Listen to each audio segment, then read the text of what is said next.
Queridos hermanos, muy buenos días con cada uno de ustedes.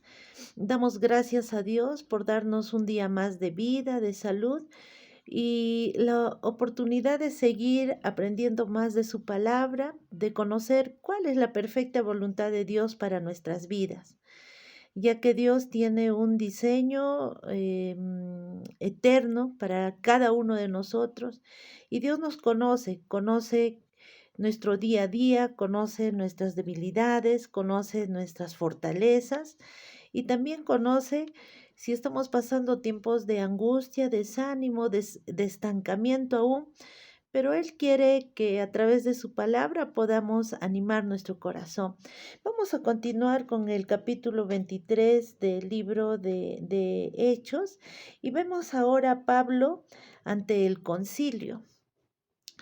Y dice la palabra, al día siguiente, queriendo saber de cierto las causas por las cuales le acusaban los judíos, le soltó de las cadenas y mandó venir a los principales sacerdotes y a todo el concilio, y sacando a Pablo le presentó ante ellos. Y qué bonita oportunidad para Pablo, ya que un día anterior, o el capítulo anterior, ¿no? Él quería dar testimonio de cómo había sido encontrado o cómo Jesús lo encontró en el camino. Él siendo perseguidor de la iglesia, ¿no? De los discípulos de Jesús. Y, pero fue interrumpido, ¿no? O sea, la gente, los religiosos, querían generar discordia, ¿no? Y de tal manera que él no pierde la oportunidad de seguir predicando, dando su testimonio de cómo había conocido o cómo había sido ese encuentro con Jesucristo. Y se está dirigiendo acá a los principales sacerdotes y a todo el concilio, ¿no? Una gran oportunidad de dirigirse a los líderes religiosos de ese tiempo, quienes determinaban prácticamente y gobernaban ideológicamente todo ese en la nación, ¿no? Entonces Pablo, mirando fijamente al concilio, dijo: Varones, hermanos, yo con toda buena conciencia he vivido delante de Dios hasta el día de hoy. El sumo sacerdote Ananías ordenó entonces a los que estaban junto a él que le golpeasen en la boca. Y Pablo posiblemente pensó que era una manera suficientemente inocente de comenzar su predicación al mencionar de la buena conciencia, ¿no? Él no insinuaba que era alguien perfecto, sin pecado, y que su conciencia nunca le había dicho que estaba mal. Por el contrario, él quiso decir que había respondido a la conciencia cuando había hecho mal y había arreglado las cosas, ¿no? Sin embargo, Ananías, que era un hombre, según los comentaristas, alguien malo, era un tipo avaro, ¿no? Que inclusive se robaba, dice, los diezmos de los otros sacerdotes, ¿no? Y este hombre malo, posiblemente cuando Pablo hace referencia de la buena conciencia, de la conciencia, se sintió aludido, ¿no?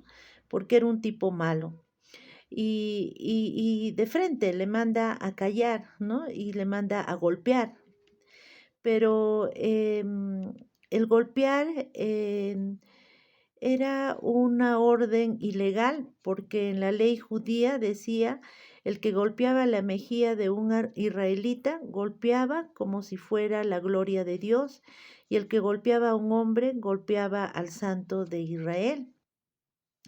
Entonces, Ananías, siendo el sumo sacerdote, él conocía ese contexto, pero se sintió indignado, ¿no? ¿Y qué le dice Pablo? Entonces Pablo le dijo: Dios te golpeará a ti, pared blanqueada. ¿Estás tú sentado para juzgarme conforme a la ley y quebrantando la ley me mandas golpear? Los que estaban presentes dijeron al sumo sacerdote de Dios injurias.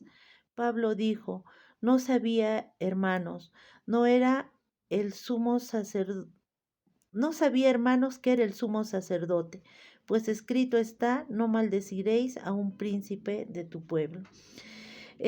Pablo, al igual que Jesús, Jesús también les decía a los religiosos de ese tiempo, ¿no? Sepulcro blanqueado, ¿no?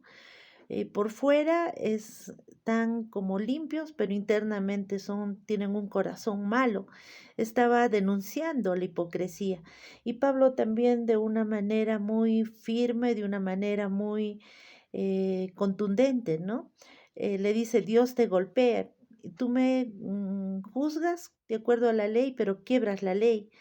¿No? Y al final él dice, ¿no? Cuando le confrontan, pero ¿cómo estás tú ofendiendo al sumo sacerdote, ¿no? Le estás injuriando.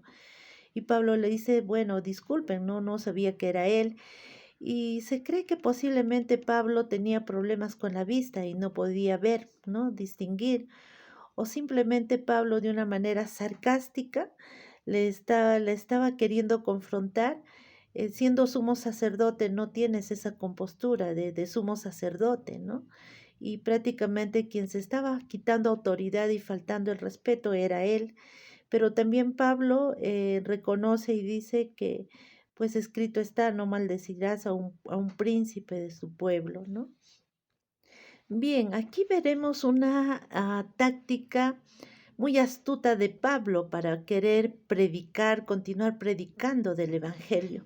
Y entonces Pablo, notando que una parte eran saduceos y otra de fariseos, alzó la voz en el concilio: varones hermanos, yo soy fariseo, hijos de fariseo, acerca de la esperanza y de la resurrección de los muertos que se me juzga. A Pablo le estaban juzgando por la resurrección de los muertos. Y precisamente Pablo había creído en Jesucristo y él había creído había entendido que el, mm, el centro del Evangelio era la resurrección de Jesucristo. Pero ellos no entendían eso. Y Pablo utiliza de una forma muy astuta. Él se dio cuenta que un grupo eran de saduceos y de fariseos. Entonces, ¿qué hizo Pablo, no? Él fue muy inteligente. Él tomó su lugar de fariseo y los llama a la reflexión, ¿no? Hermanos fariseos, yo soy, o sea, les dice, yo soy un fariseo, ¿no?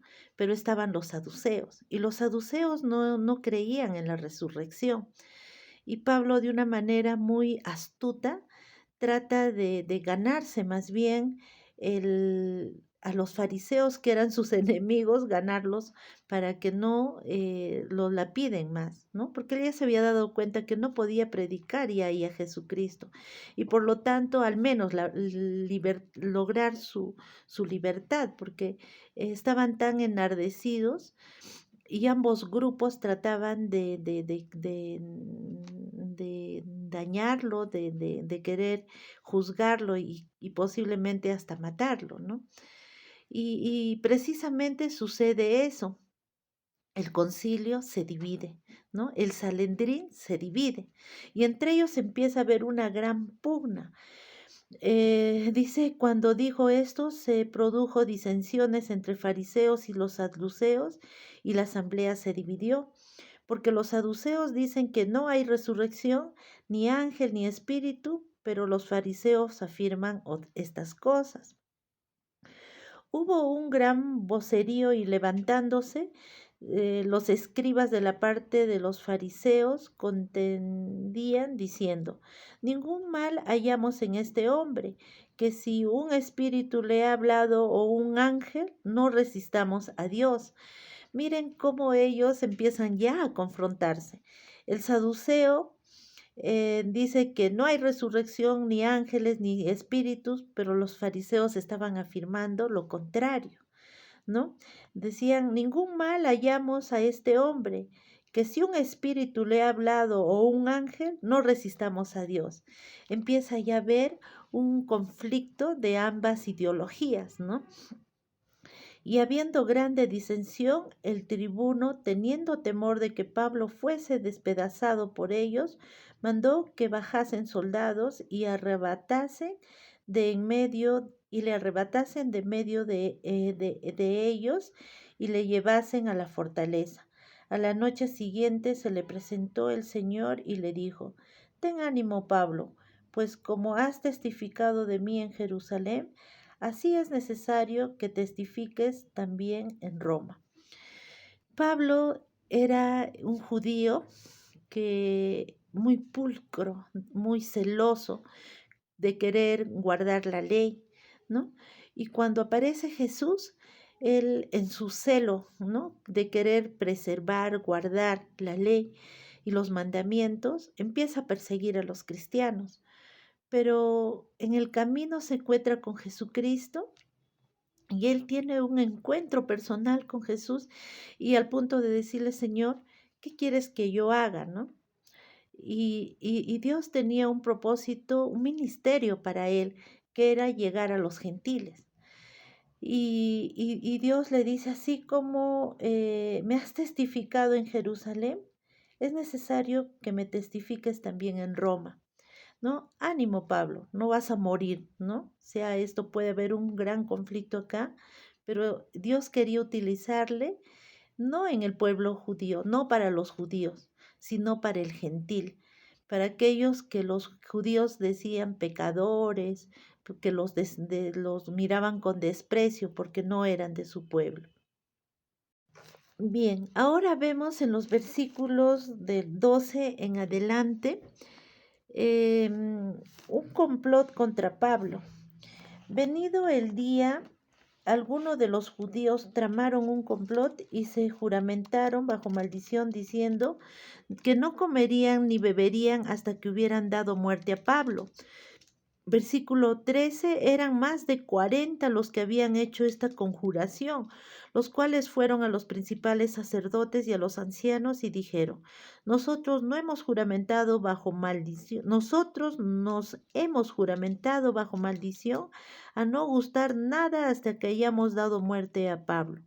Ahora pues vosotros con el concilio requerid al tribuno que le traiga mañana ante vosotros como que queréis indagar alguna cosa más cierta acerca de él, y nosotros estaremos listos para matarle antes de que llegue. Vemos a estos hombres perversos, malignos, realmente, que habían tramado, habían hecho un juramento de tipo los sicarios, ¿no? De querer matar a Pablo y y era una amenaza muy de alto nivel, ¿no? Ellos querían que trajeran a Pablo ante el tribuno, pero tenían ellos una fama de perversos que cuando pasaba un soldado, dice que lo asesinaban. Utilizaban unas dagas y apuñalaban a los soldados romanos mientras pasaban. Al parecer, este mismo tipo de asesinos ahora querían matar a Pablo, ¿no? Y se habían puesto de acuerdo, eran 40 personas, ¿no? Que aparentemente eran hombres celosos de un juramento de no comer hasta que Pablo muriera. Era un compromiso de alto nivel de estos asesinos, ¿no? Y versículos siguientes describe cómo el sobrino de Pablo se entera de este complot que querían hacer estos hombres, ¿no? Y va y se lo cuenta a Pablo, y Pablo le dice, anda y advierte al tribuno romano lo que va a pasar. Y Dios permitió que este joven fuese y el tribuno romano lo escucha, ¿no? Y y creemos que no fue una casualidad porque Dios estaba guardando la vida de Pablo para que él llegue a Roma y testifique de Jesucristo, porque los judíos ya habían cerrado su corazón. Por más que Pablo anhelaba que los judíos pudieran recibir el mensaje de salvación en Jesucristo, pero Dios tenía otro propósito para él. Y Pablo seguía preso, aun cuando el tribuno romano se había dado cuenta, ¿no? De que Pablo que podía ser un tipo revolucionario, pero cuidaba su vida, ya que Pablo también era un ciudadano romano y por lo tanto había temor de quererlo dañar como ciudadano romano, ¿no? Y vemos en los versículos 23 y 24 que Pablo escapa a Cesarea con una escolta militar y una carta referido su caso al gobernador provincial, a este llamado Félix, ¿no? ¿Y con qué finalidad mandan a Pablo ahí? Mandó que preparasen para la hora tercera de la noche 200 soldados, 70 jinetes y 200 lanceros. En total unos 470 soldados romanos entrenados que iban a escoltar a Pablo para que fuera de Jerusalén. Era como si Dios quisiera exagerar su fidelidad a Pablo y mostrarle sin ninguna duda que la promesa de Jesús era cierta, ¿no? Realmente hubo una gran custodia, de noche lo sacaron a Pablo y para que lo llevasen ante Félix el gobernador. Pablo no solo escapó de Jerusalén vivo, lo hizo cabalgando. De hecho, varias, todo una custodia que guardó su vida, lo llevó, ¿no? Y la carta que escribe a Félix es muy interesante. Y vemos muy contundente el contenido de la carta. Y dice, y escribió una carta en los términos, Claudio Lisias, al excelentísimo gobernador Félix, salud. A este hombre aprendido por los judíos y que iban ellos a matarlo libré, yo acudiendo con tropa, habiendo sabido que era ciudadano romano y queriendo saber la causa por qué le acusaban, le llevé al concilio de ellos y hallé que le acusaban por cuestiones de la ley de ellos, pero que ningún delito tenía digno de muerte o de prisión, pero al ser avisado de acechanzas que los judíos habían tenido contra este hombre, al punto que he enviado a ti, intimando también a los acusadores que traten delante de ti lo que tenían contra él. Pásalo bien. Miren cómo Pablo, bueno, este señor o hombre que tenía autoridad, ¿no? En romana, lo transfiere el caso a Félix, a una instancia mayor. Y sustenta que no hay un asunto de condena o de muerte o de prisión hacia Pablo, porque muchos de los jueces en ese tiempo, quienes querían juzgar a Pablo y a los cristianos, veían que no había culpa tal y que era más que todo por un asunto de la ley, un asunto religioso de este grupo de poder de los judíos, ¿no? Y vemos cómo Dios utiliza para cuidar, para preservar la vida de Pablo, ¿no? Y en el versículo 31 al 33, Pablo llega a Cesarea y los soldados tomando a Pablo, como se les ordenó, le llevaron de noche a Antípatris y al día siguiente, dejando a los jinetes que fuesen con él, volvieron a la fortaleza. Cuando aquellos llegaron a Cesarea y dieron la carta al gobernador, presentaron también a Pablo delante de él. Pablo logró salir de Jerusalén a Cesarea en la costa y el complot de los 40 asesinos, vemos que ahí falla, ¿no? Cómo Dios lo libra de estos hombres perversos. Y en el versículo 35 y 34, Pablo espera el juicio en Cesarea y el gobernador leída la carta, preguntó de qué provincia eras. Y habiendo entendido que era de Sicilia, le dijo, te oiré cuando vengan tus acusadores, y mandó que le custodiasen en el pretorio de Herodes. Félix había entendido que Sicilia estaba en la jurisdicción de él y por lo tanto de él iba a depender la decisión del caso de Pablo, ¿no? Y Pablo, eh, y también le dice, te oiré cuando vengan tus acusadores. esta sería la primera oportunidad de Pablo para hablar a alguien a este nivel de autoridad. Él era el gobernador. Cada vez las instancias de a quién llegar con el Evangelio de Jesucristo eran de hechos más alto nivel, ¿no? Inclusive en Hechos, en el capítulo 9:15, el propósito que Dios tuvo con la vida de Pablo, que le dijo que, que él iba a ser un hombre que iba a hablar ante reyes, ¿no? Y vemos que se está cumpliendo ese propósito que Dios tenía para con Pablo. Vemos en este relato que Pablo no estaba solo. Era Dios Padre cumpliendo ese propósito eterno para la humanidad, que todos lleguen a un arrepentimiento a través de Jesucristo. Pablo se esforzó para que sus hermanos judíos pudieran ser salvos por la fe en Jesús, pero estaban cegados. Mayor era su odio y querían matarlo. Y Dios saca de ahí a Pablo y le lleva a donde era su tierra de misión, los gentiles, a hablar a reyes, a gobernadores.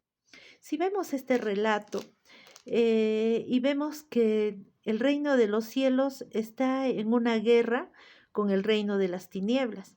Y Satanás no va a querer que muchos lleguen al encuentro de su salvación con Jesucristo.